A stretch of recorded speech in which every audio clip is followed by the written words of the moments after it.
Muli po, magandang gabi sa ating lahat. Tayo ay nandito muli sa ating patuloy na pag-aaral ng salita ng Panginoon sa ating daily devotion dito po sa Touching Lives Christian Church sa Santo Tomas, Batangas. Sa gabi pong ito, ating pagpapatuloy, ating pag-aaral at tayo po ay magsisimula ng bagong kabanata.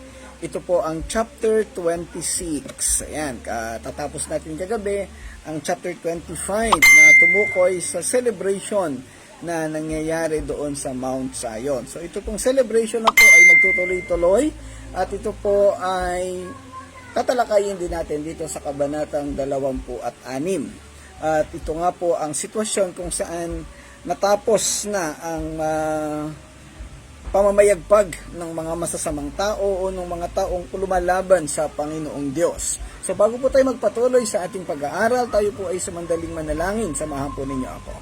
O dakila naming Diyos, Panginoon naming Ama, maraming salamat pong muli sa gabing ito. Pinagkaloob mo sa aming biyaya, sa kalakasan ng katawan at karunungan pa kami makapagpatuloy sa aming pag-aaral. Patnubayan mo kami at gabayan, Panginoon, makapag-aral po kami at maraming matutunan sa gabi pong ito. Ikaw na po ang magpala sa mga taong magjo-join sa amin sa talakayan namin sa gabi ito. Pagpalain mo kami at gabayan, Panginoon, makapagbigay kami ng karangalan sa iyo. Sa pangalan ng Panginoong Hesus. Amen. Amen. Okay, nandito agad si Ate Beth. Magandang gabi po sa Ate Beth sa Imperial. Ano po? Ayan, so salamat po sa pagdaan sa amin pong talakayan. Siyempre, nandito na si Kim. At bagamat wala pa yung iba, ay magtutuloy-tuloy na po tayo sa ating pagtalakay. At ito naman po ay ating mapapanood naman nila sa iba't ibang oras. Kahit nawala na itong na tapos na ang ating live discussion kasi naka-record naman sa atin pong Facebook ang video natin. So medyo maingay sa aking paligid kasi po linggo. Ayan, magandang gabi kay Irene at syempre kay Pastor Claude. Medyo maingay sa paligid, nandito pa rin ako sa church. Hindi pa po ako umuwi kasi alanganin na. So pag Sunday, maraming celebration dito sa paligid. May nagbibideo okay, may nagiinuman at kung ano-ano pa. So ayan po, kung meron kayong marinig na iba na minsan hindi kaaya-ayang salita, ay wag nyo na lang pong pansinin. Mag-focus na lang po tayo doon sa salita ng Panginoon na ating pag-aaralan sa gabing ito. Okay, kagaya nga ng nabanggit ko, tayo po ay nasa chapter 26 ng aklat pa rin ng Isaiah. Ayan po, so ang sitwasyon nga po sa chapter 26 at simula sa chapter 24, 25, ito po yung kapanahunan ng tinatawag nating millennial kingdom. No po? Ibig sabihin ay nakatapos na yung Great Tribulation, tapos naikulong na sa bottomless pit ang mga kaaway ng Panginoong Diyos, yung Diablo at ang kanilang mga kasama. At sila'y makukulong doon sa loob ng 1,000 taon during the millennial or the millennial kingdom or millennial period. At sa kapanahonan ito, yung mga mananampalataya na nagtiis ay isinama ng Panginoon sa Mount Zion kasama yung mga naligtas sa panahon ng tribulation o yung mga Israelita na tinatawag din nating remnants of Israel. So ang kabanatang 24 hanggang 27, ito'y maigsing serye ng pagtalakay na tumutukoy sa mga huling panahon o yung tinatawag nating end times. Welcome back po. Magandang gabi, Ate Josie from Yasin sa Antipolo City. Ayan. Okay, ang kabanatang 26 ay bahagi ng mas malaking seksyon na kinabibilangan ng mga kabanatang 24 hanggang 27 na tumutukoy sa mga propesiya sa huling panahon. Prophecies of the end times. Siyempre, ito'y propesiya, hindi po ito nangyayari sa kasalukuyang panahon, ito'y mangyayari pa lamang. Ito'y siguradong mangyayari, pero hindi natin alam ang eksaktong kapanahunan. Would it be 1 year from now o 2 years from now? Hindi natin alam eksakto. Pwede rin maya-maya. Pwedeng pagkatapos ng devotion natin or during the devotion. Hindi natin alam ang eksaktong panahon kailan ito mangyayari. Tanging ang Diyos lamang ang nakakaalam kung kailan mangyayari ang rapture at saka iyong Great Tribulation. Siyempre po, ano? Ayan, okay. Wag na po nating alamin ang eksaktong panahon kung kailan ito mangyayari dahil definitely hindi natin malalaman. Ang importante po, pag dumating ang panahon na yan, tayo ay nakahanda at tayo makakasama sa ililigtas ng Panginoon. Paano mangyayari yan? Sa pamamagitan ng totoong pananampalataya sa Kanya.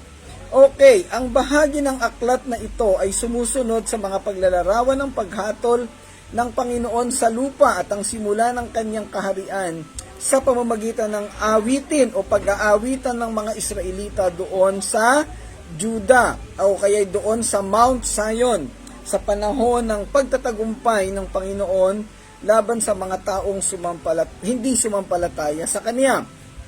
So, dalawang uri ang tao, yung isang grupo yung hindi sumampalataya at yung isang grupo yung nanampalataya. Ngayon, sino yung mga hindi sumampalataya? Sila yung nagbaliwala sa Panginoong Diyos o sa Panginoong Hesus. Sino yung mga sumampalataya? Ito ba yung mga relihiyoso? Ito ba yung mababait na tao? Ito ba yung laging laman ng simbahan? Hindi po. Ito yung nagbigay ng buhay nila sa Panginoong Hesus. Nanampalataya at umasa sa pag-asang ibibigay ng Panginoon. Ito yung kumilala sa Panginoong Hesus bilang Diyos at tagapagligtas. Wala po itong relihiyon na binabanggit. Kung ikaw man ay born again Christian o kung ikaw man ay Katoliko o kung ano man, ang importante lang po dito ay nanampalataya ka sa Panginoong Hesus. Regardless kung ikaw ba'y born again Christian, ikaw ba'y Baptist, ikaw ba'y Methodist, ikaw ba'y Reform o kung ano man. Ang tanging titingnan lang dito ay yung puso mo, yung puso natin na totoo bang nanampalataya sa Panginoong Hesus bilang Diyos at tagapagligtas. Ang masamang lungsod ng mundo ay napalitan ng lungsod ng kaligtasan. Ang sitwasyon natin sa mundo ngayon, pawang masama, pawang kaguluhan, gumon sa kasalanan at pagiging makasarili ang mga tao. Pero sa pagdating ng panahon na ito, mababaligtad, maiiba ang takbo ng mundo. Okay, ang sitwasyon sa mundo natin ay pawang kasalanan at magulo, kahirapan, lahat ng kasakiman, lahat ng kataasan at kayabangan ng ugali ng mga tao. So, pagbaba ng Panginoong Hesus during rapture, aalisin niya yung mga nanampalataya sa Kanya, iakyat sa kalangitan at ipapatupad yung araw ng Panginoon o yung Great Tribulation kung saan yung lahat ng mga masasamang ugali, lahat ng hindi nanampalataya sa Kanya ay uubusin niya, papatayin at ibabagsak. Masisira ang mundo, mawawala ang lahat ng infrastruktura, lahat ng mga tao ay mauubos. Lahat ng hindi nanampalataya sa Kanya ay maiiwan dito sa lupa. Ngayon, sa kalagitnaan ng tribulation period, yung 7 years tribulation period, ang maghahari sa mundo yung Antikristo. At pagkatapos ng Antikristo na ito, siya ibabagsak ng Panginoong Hesus. At siya yung itatali, igagapos at itatapon doon sa bottomless pit. Pagkatapos ng 7 years tribulation period, doon pangyayari itong binabanggit sa chapters 24 to 27. Ito yung establishment of the millennial kingdom doon sa Mount Zion, wherein wala na yung mga taong masasama, wala na yung mga sinungaling, wala na yung mga lapastangan sa Diyos, wala na yung mga mayayabang at mapagmataas. Ang tanging maiiwan doon ay mga mananampalataya. So there will be a great celebration doon sa Mount Zion, kung saan ang kasama ng mga tao ay ang Panginoong Hesus mismo. Siya yung maghahari sa atin sa loob ng 1,000 taon. Kaya nga millennial kingdom. Ayan. Okay. So, naisipakita dito ng propeta Isaiah na ang lahat ng pagmamalasakit ng Panginoon para sa kanyang sariling mga tao sa pamamagitan ng pagpuksa sa kanyang mga kaaway. Yung lagi nating binabanggit sa ating kapanahunan ngayon, tila bagay kung ikay nananampalataya sa Panginoon, parang hindi ka pinapansin. Minority tayo, no? At parang tayo yung naaapi lagi. Pero sa pagdating ng panahon na to, itong mga nang-aapi sa atin, ito yung ibabagsak ng Panginoon. Sila yung masisira at makakasama, mamamangamatay doon sa panahon ng Great Tribulation. At pagkatapos noon, tayong mga nanampalataya na tila baga inaapi, ibinabagsak, ito yung iaangat ng Panginoon. Okay. So, diretso tayo sa ating pagtalakay. Ano po?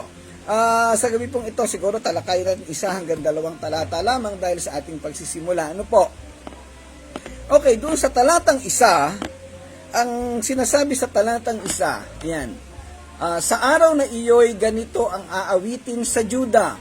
Matatag na ang ating lungsod, si Yahweh ang magtatanggol sa atin at magbibigay ng tagumpay.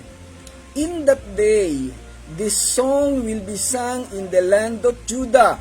We have a strong city. God makes salvation its walls and ramparts. Ayan. Okay. Nagsisimula si Isaiah sa kabanatang ito sa tema ng pagdiriwang na itinuturo ang matibay na lungsod ng kaligtasan ng Panginoon. Tinatawag niya ang mga pintuan upang mabuksan para sa bansang nagpaparangal sa Diyos. Sa mga sinaunang lungsod, ang mga tarangkahan ang pangunahing paraan ng pagpasok at isang mahalagang bahagi ng mga depensa. Ang mga pader at tanggulan ay nagpapahiwatig na ang lungsod na ito ay talagang malakas kung ang pinto ay magiging bukas sa lahat. Makakapasok ang karamihan, subalit alam nating lahat na ang pagbubukas ng pinto at pagpapasok ay nakalaan lamang sa mga taong nanampalataya sa Panginoong Hesus. Magandang gabi, Emily, at sa buong pamilya. Salamat at napadaan kayo sa ating talakayan. Ayan, kumusta ang pamilya? Matagal na tayong hindi nagkikita. At syempre, si Ate Jane sa Mabini. Si Emily po ay taga Winner Church at mga inaanak natin yan sa kasal. Ano po? Ayan. Ipinaaalala ni Isaiah sa mga tao na pinanatili ng Diyos sa sakdal na kapayapaan ang lahat na nakatutok sa Kanya ang kanilang isip. Tinatawag niya ang mga mananampalataya na magtiwala sa Panginoon magpakailanman dahil siya ay ligtas. Siya ang nagbibigay ng kaligtasan na tinutukoy ang Diyos bilang isang walang hanggang bato o kublihan, yung tinatawag nating refuge o kaya ay batong magbibigay ng ating kaligtasan. Nagpapatuloy ang konteksto sa panahon ng pagdiriwang sa bundok ng Zion, kung saan ang mga tao ay tinipon ng Panginoong Diyos upang ipagdiwang ang kanilang tagumpay sa kasamaan ng mundo at sa kamatayan. Nagbubunyi ang mga tao bilang pasasalamat at pagpupuri sa Panginoong Hesus. Okay, sinasabi dito yung mga salitang matatag na ang ating lungsod. Ang panimulang talatang ito ng kabanata ay nagpapahayag ng pag-awit at pagpupuri sa Diyos at pagbibigay ng karangalan sa Kanya sa naging tagumpay at sa katuparan ng pangako ng Diyos na kaligtasan ng mga taong nanampalataya sa Kanya. Ipinakilala ni Propeta Isaiah sa panimulang talatang ito ang isang awit na aawitin sa lupain sa araw na iyon. Yung salitang sa araw na iyon, it describes a particular specific time. Ibig sabihin, mangyayari talaga sa araw na yon. Kaya lang, sabi nga natin kanina, hindi natin alam yung eksaktong panahon. Walang date na binabanggit. No po, kung merong magsasabi sa inyo na eksaktong date darating ang Panginoon o mangyayari itong sitwasyon na to, yun po yung mga hokus-pokus, hindi po iyon totoo. Ang pariralang sa araw na iyon ay tumutukoy sa isang panahon kung kailan ipagdiriwang ang tagumpay ng Diyos at ang panahon na direktang mamumuno ang Panginoong Hesus sa Israel at sa buong mundo. Sa panahong iyon ay mararanasan sa Israel ang kaligayahan sa pag-aawitan. Partikular na binanggit dito ang bayan ng Juda kung saan nandoon ang Jerusalem at ang lokasyon ng bundok ng Zion. Alam nating lahat na ang sentro ng pagsamba na mangyayari sa kapanahonan ito ay sa Israel o doon sa Jerusalem. Dahil ito ang piniling bayan ng Diyos. Hindi natin pwedeng questionin yan. Bakit hindi Pilipinas? Diyos ang nakakaalam bakit gano'n ang kanyang ginawa. Ano po? Kasi ang Pilipinas ay isang lahing hintil. No po? Tayo ay isinama, idinugtong lamang sa lahi ng Israel. Doon sa aklat ng Efeso, tayo tinatawag na engrafted, inampon ng Diyos. Bagamat ito disenyo ng Diyos nung unang panahon pa, before the foundations of the world. Ang temang ito ay mababasa rin sa mga kabanatang 24, no? 25, yan ang ating mga tinalakay din. Ang mga salitang matatag na ang ating lungsod ay nagpapakita ng pisikal na katatagan dahil sa maraming bagay. Una, Nawala na ang mga taong gumagawa ng masasama at nagpapahirap sa kanila. Pangalawa, ang Panginoong Hesus mismo ang nangunguna sa mga tao. Ay wala nang titibay pa, wala nang tatatagpat, wala nang gaganda kasi si Jesus Christ mismo kaharap natin face to face at siyang nangunguna sa atin. Pangatlo, posibleng nakikita ng mga tao ang kasaganaan ng lugar gaya ng pagpapasimula ng isang engranding piging doon sa kabanatang 25. Sa araw ding iyon, masasaksihan ng mga tao ang lakas, tatag at karangalan ng lungsod ng Diyos. Magandang gabi kay Lynn. Salamat anak at nakasama ka uli sa ating gawain. Binanggit din sa talata ang si Yahweh ang magtatanggol sa atin at magbibigay ng tagumpay.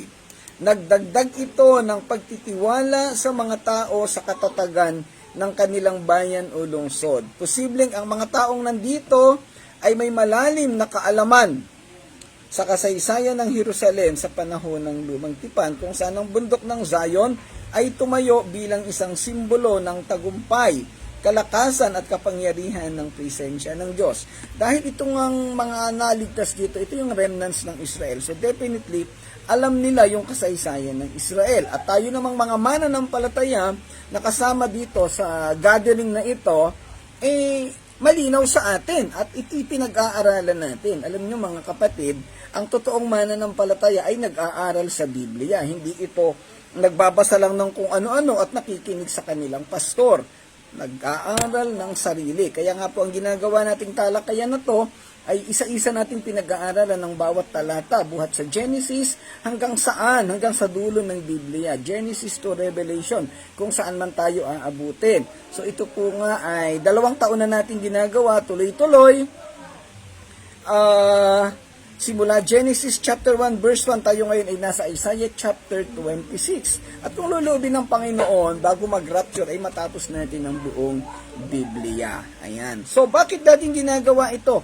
Para maunawaan natin ang kasaysayan. Kasi ang binabanggit dito, alam ng mga taong naandito o nakasama ng Panginoon sa Mount Zion ang kasaysayan. Alam nila kung ano ang nangyari. Kaya sila ay nakakapagbigay ng totoong pagsamba sa Panginoong Diyos. Ang nakakalungkot po, minsan sa sitwasyon natin ngayon sa kasalukuyang panahon, maraming tao na nasa simbahan, tumataas ang kamay, umaawit, pero hindi alam kung ano ang kanilang ginagawa. Hindi nauunawaan ng totoong pagsamba. Bakit? Kasi hindi nag-aaral ng salita ng Panginoon. Maraming mga mananampalataya na nagdi-devotion daw daily, nagsusulat sa notebook, pero ang problema, hindi naman natuturuan ng eksaktong kahulugan ng mga salita. Yun po ang nakakalungkot sa ating kapanahunan.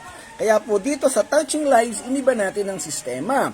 Although maganda na nagbabasa ng Biblia ang bawat isa nagdi-devotion, pero ito po ang ating ginagawa. Ito po yung ating daily devotion. Pinag-aaralan natin ng sama-sama at tinatalakay ko anong malalim na ibig sabihin ng bawat talata para maunawaan ng bawat isa. Kasi nakakalungkot na makakarating ka sa langit kung totoo kang mananampalataya pero hindi mo alam ang ibig sabihin ng salita ng Panginoon sa Biblia. Ayan po. So tayo po yung magpatuloy na mag-aral para hindi tayo maging para tayo ma-enjoy natin, para maunawaan natin ang nilalaman talaga ng salita ng Panginoon. Ang paggamit ng salitang awitin o awit dun sa mga naunang pahayag sa talata pa rin ito ay nagpapakita ng isang hayagan o pampublikong gawain na mamamasdan o masasaksihan ng lahat ng tao. O tinatawag din natin communal worship o sama-samang pagsamba o pagdiriwang. Isang larawan ng kolektibong pagpapatunay ng katapatan ng Diyos sa kaniyang mga tao. Well, imagine natin ang sitwasyon, wala nang mga istorbo sa mundo, wala nang masasamang tao na itapon na sa bottomless pit. So yung mga taong natira ay nag-gather doon sa Mount Zion. Hindi natin alam eksakto kung paano mangyayari yon. Ano po? Kasi tayo'y nasa Pilipinas, pero syempre, alam paliwanag doon. Paano mangyayari na yung mga Pilipino, na yung ibang bansa, ibang tao sa Africa, sa iba't ibang bayan, mapupunta sa Mount Zion? Simple lang po ang paliwanag kasi during the rapture, aalisin tayo ng Panginoon sa ating mga lupain na ito. Dadalhin tayo sa kalangitan at pagkatapos ng tribulation, ibababa tayong lahat doon sa Mount Zion. Huwag po kayong magtaka paano mangyayari na pupunta tayo sa Mount Zion or sa Jerusalem. Diyos na po ang bahala doon kung paano niya gagawin yung mga bagay na yon. Okay? Hindi na po natin dapat problemahin yung problema ng Diyos. Ayan. Sa kapanahon ng ito, na tila walang kasiguraduhan ang buhay, ang talatang ito'y nagpapaalala ng kasiguraduhan ng katuparan ng ipinangakong kaligtasan ng Panginoong Diyos sa lahat ng mga nanampalataya sa Kanya. Ipinapakita na ang katapatan ng Diyos ay hindi maglalaho, mananatili at siguradong mararanasan natin daang taon man ang makalipas. Alam niyo, yung pangako ng Diyos, ipinangako niya na noon almost 2,000 years ago. Pero hanggang ngayon, hindi pa totally nangyayari. Nandito pa tayo sa lupa, maraming naghihintay. Pero itong mga pinag-aaralan nating talata, ito yung patunay na mangyayari ang mga bagay na ito sa araw na iyon. Ayan, sa araw na iyon, in that day. Magandang gabi kay Tin. Salamat sa iyong pagsama. Hindi ko nakilala ang pangalan mo. Ikaw pala si Christine. Nasa Antipolo din po ito. Sa Yasim Antipolo. Ayan. Okay. Ang mga talatang ito ay binabanggit din sa Pahayag chapter 20, sa Mika chapter 4 at sa Isaiah chapter 65. Ang Pahayag chapter 20 verses 4 to 6. At nakakita ako ng mga trono at ang mga nakaupo doon ay binigyan ng karapatang humatol. Nakita ko rin ang mga kaluluwa ng mga taong pinugutan dahil sa pagpapatotoo tungkol kay Jesus at sa pagpapahayag ng salita ng Diyos. Hindi sila sumamba sa halimaw ni sa larawan nito, ni tumanggap man ang tatak ng halimaw sa kanilang noo o kamay. Sila'y nabuhay at nagharing kasama ni Kristo sa loob ng 1,000 taon. So, yun po, yung mga hindi magpapatatak nung 666. Alam natin yung Mark of the Beast. Very popular yan. Ano po? Ang tatakan na yan ay mangyayari sa panahon ng Great Tribulation. Hindi po ito yung bakuna na tinasawag natin noong panahon ng pandemic. Ano po? So, mangyayari po ito sa Great Tribulation pa lang. So sila yung mga taong hindi nagpatak, hindi sumamba sa halima o doon sa diablo. So sila'y maliligtas, sila'y kasama ng Panginoong Hesus na maghahari during the millennial kingdom. Sa verse 5 ng chapter 20 ng Pahayag, ito ang unang pagbuhay sa mga patay. Ang iba pang mga patay ay hindi nabuhay hanggang hindi natatapos ang 1,000 taon. Pinagpala at ibinukod para sa Diyos ang nakasama sa unang pagkabuhay ng mga patay. Walang kapangyarihan sa kanila ang pangalawang kamatayan. Sa halip, sila'y magiging mga pari ng Diyos at ni Kristo at maghahari silang kasama niya sa loob ng 1,000 taon. So, yan po yung mangyayari. Alam natin lahat na during the rapture, yung mga patay ay bubuhayin at tayo mga buhay pa ay isamang aakyat sa langit. Yung mga patay na nanampalataya sa Panginoong Diyos. Sa Mika chapter 4 verses 1 to 4, ito yung sinasabi. Darating ang panahon na ang bundok na kinatatayuan ng templo ni Yahweh ay mamumukod sa kataasan sa lahat ng bundok. Higit itong dadakilain kaysa lahat ng burol at dudulog dito ang maraming bansa. So ito nga yung Mount Zion. Daragsa ang maraming tao at sasabihin nila, "Halika kayo, tayo na sa bundok ni Yahweh, sa templo ng Diyos ni Jacob, upang malaman natin ang nais niyang gawin natin at matuto tayong lumakad sa kaniyang landas, sapagkat magmumula sa Zion ng katuruan at sa Jerusalem ang salita ni Yahweh. Siya ang mamamagitan sa mga bansa at magpapairal ng katarungan sa lahat ng lahi, kaya't gagawin nilang talim ng araro ang kanilang mga tabak at karit naman ang kanilang mga sibat. Mga bansay di na mag-aaway at sa pakikidigmay di na magsasanay. Bakit? Because there will be a worldwide or a universal peace. kapayapaan ang mangyayari. Paano nangyari wala ng kapayapaan? Kasi nga aalisin na ng Panginoong Hesus yung mga masasamang tao na lumilika ng kaguluhan sa mundo. Itatapon na doon sa bottomless pit. Ang matitira na lang sa mundo, doon sa Mount Zion, yung mga taong nanampalataya ng totoo sa Panginoong Hesus. Kapatid, mga kasama dito sa talakayan na to, totoo ka bang nanampalataya sa Panginoong Hesus? Totoo bang nasa puso mo ang Panginoong Hesus bilang Diyos at tagapagligtas?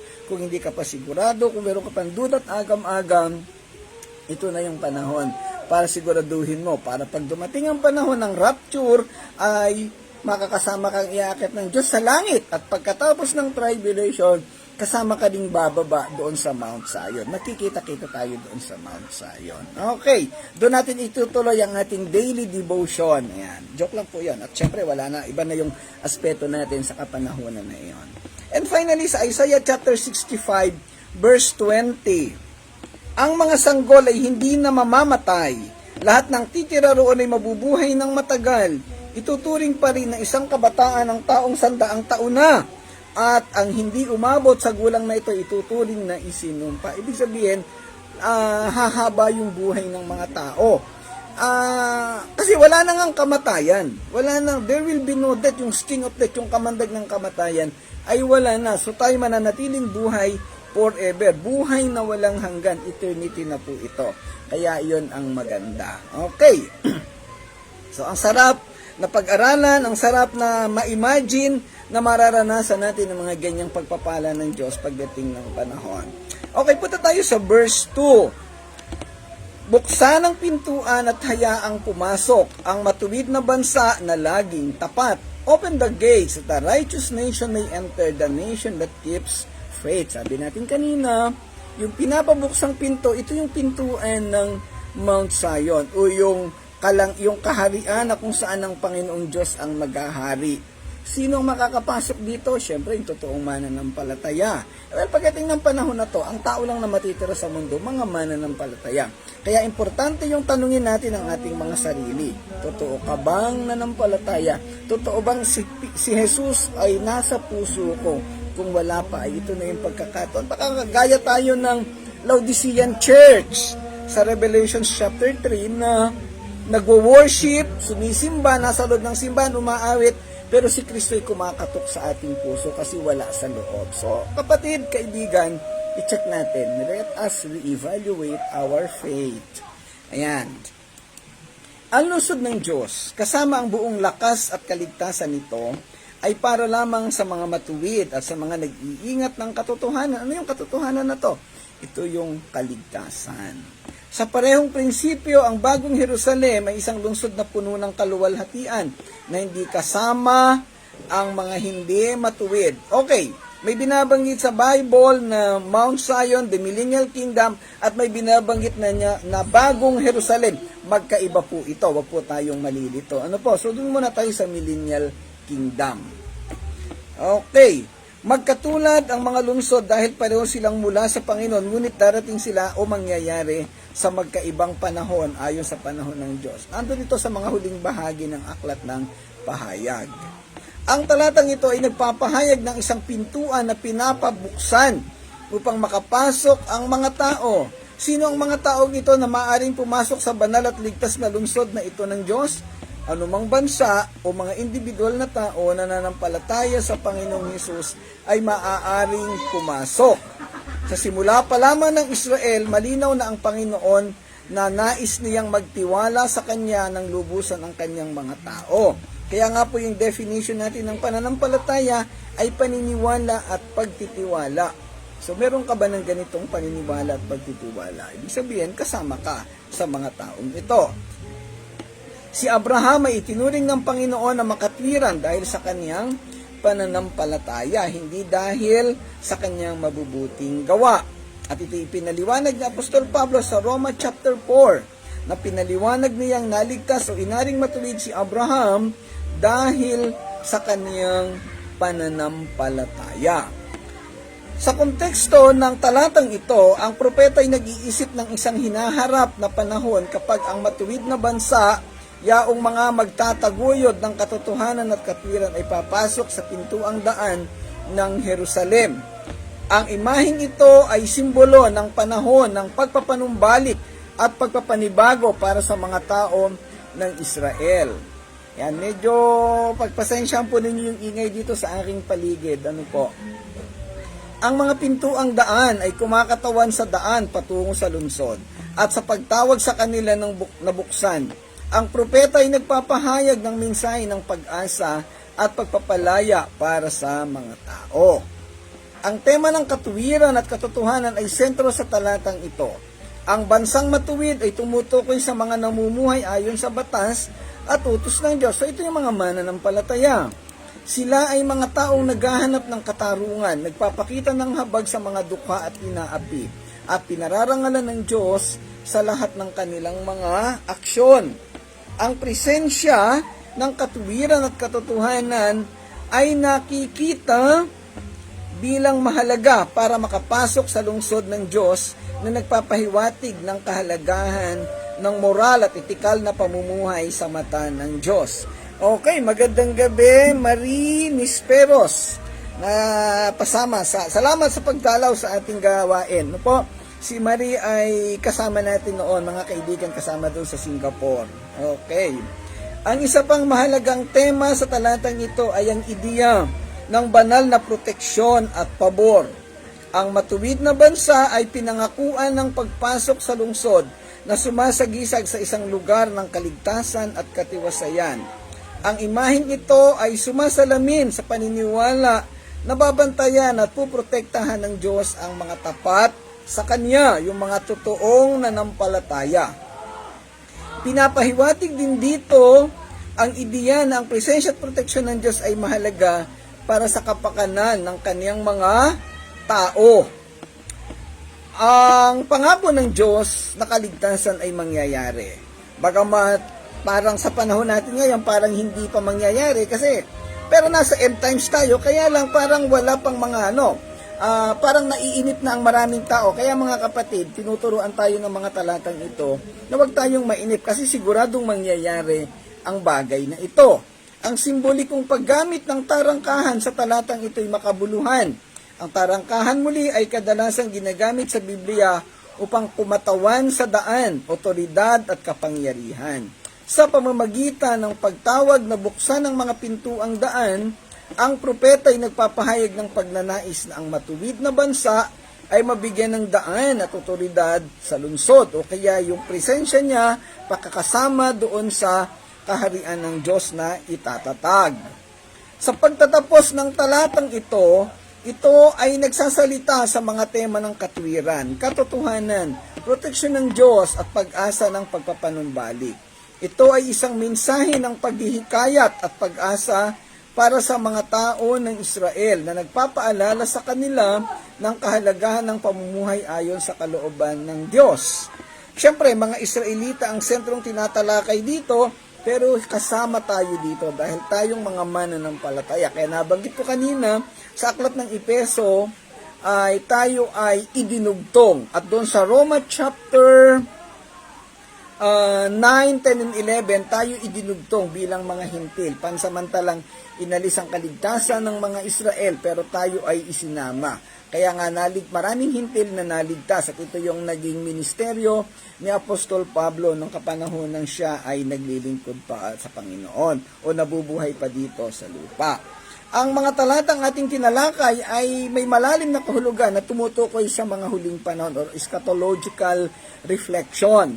Ang naisipahiwatig nito, mangyayari ang pangako ng Diyos. Nung tayo'y nakakilala sa Kanya, nung tayo'y naligtas, binigyan tayo ng pangako na tayo'y magkakaroon ng buhay na walang hanggan. At ito ang katuparan na binabanggit dito, yung propesiyang ito na binabanggit ni Propeta Isaiah.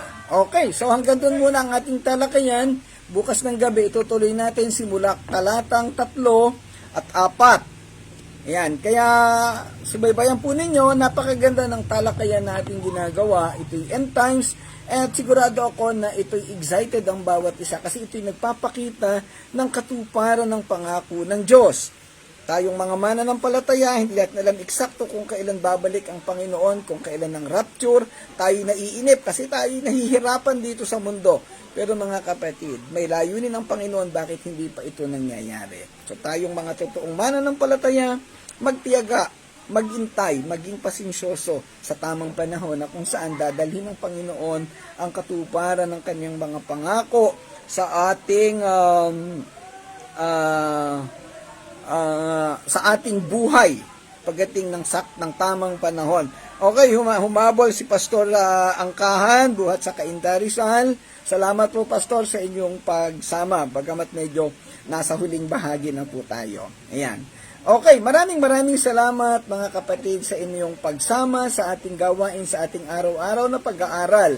Ito nga po ay daily devotion, live devotion po natin. Ginawa natin itong live through Facebook para mas marami tayong mabahaginan ng salita ng Panginoon. Yan po, so araw-araw po natin itong ginagawa tuwing alas 7 ng gabi.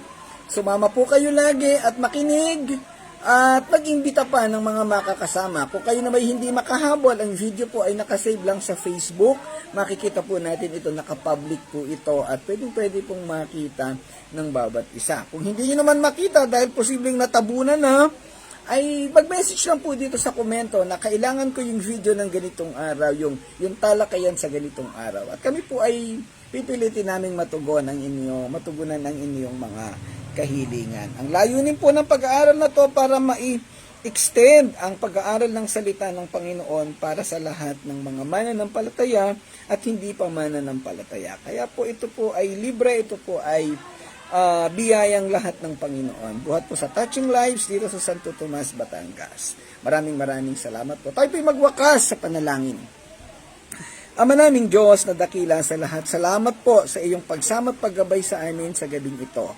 Patuloy kaming nagpupuri, nagbibigay ng karangalan sa iyo sa napakadakilang biyaya at gabay na ito na binigay mo sa amin. Ito po'y provision mo, Panginoon, at amin po itong ipinagmamalaki sa aming mga buhay na ito. Sa kapanahonan na ito, Panginoon, salamat po dahil may pagkakataon kaming mag-aral ng iyong salita. Patuloy mo kaming pagpalain at gabayan, may pagpatuloy namin ang pag-aaral na ito. At ang mga kasama namin, kapatid, kaibigan na nag-join dito sa talakayan, ikaw po ang patuloy na magturo sa bawat isa. Gamitin mo po lahat kami na instrumento sa paghahayag ng iyong ebanghelyo upang marami pang tao na makakilala sa iyo, Panginoon. Salamat po, dakilang Diyos. Nilalapit namin sa iyo ang lahat ng ito, Ama, at pinagpapasalamat sa pangalan ng Panginoong Hesus. Amen. Amen. Okay, maraming salamat mga kapatid sa sa inyong lahat na sumama sa ating talakayan sa gabi pong ito. See you tomorrow. Pagpalain po kayo ng Panginoon. To God be the glory. Bye-bye po. Bye-bye.